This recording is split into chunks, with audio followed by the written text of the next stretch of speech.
প্রকাশ্যে দিনে দুপুরে এভাবে অস্ত্র উঁচিয়ে কোরবানের পশু ছিনতাই করছেন ছিনতাইকারীরা। চাঞ্চল্যকর এই ঘটনাটি ঘটেছে পাকিস্তানের পূর্বাঞ্চলীয় প্রদেশ পাঞ্জাবের রাজধানী লাহোরে।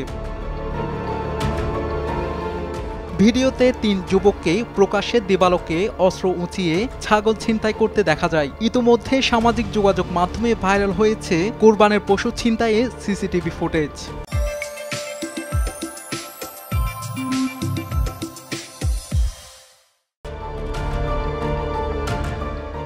সামাজিক যোগাযোগ মাধ্যমে ভাইরাল হওয়া ভিডিওতে দেখা গেছে লাহোরের একটি এলাকার গলিতে 2টি ছাগল নিয়ে হাঁটছেন একজন যুবক। হঠাৎ করে গাড়িতে করে সশস্ত্র ডাকাতরা যুবকের পাশে এসে থামে এবং গাড়ি থেকে বের হওয়ার পর তারা প্রথমে ওই যুবককে মারে এবং হুমকি দেয়।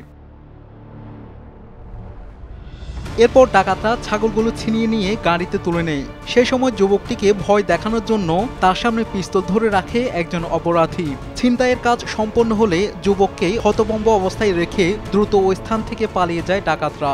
এরপর ওই যুবক আতঙ্কিত হয়ে উল্টো দিকে ছুটে যান। ভিডিও ভাইরাল হওয়ার পর অনেকেই ক্ষোভ প্রকাশ করেছেন।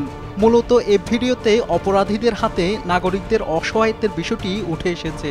সামাজিক যোগাযোগ মাধ্যমে একজন লিখেছেন, ডাকাতদের গাড়ির নম্বর প্লেটটি দৃশ্যমান ছিল, কিন্তু কেউ তাদের বিরুদ্ধে ব্যবস্থা নেবে না। এদিকে পুলিশ জানিয়েছে অপরাধে ব্যবহৃত গাড়িটি জব্দ করা হয়েছে, তবে এখন পর্যন্ত ডাকাতদের গ্রেপ্তার করা হয়নি। আসামিদের গ্রেপ্তারে অভিযান চালাচ্ছে বলে জানানো হয়।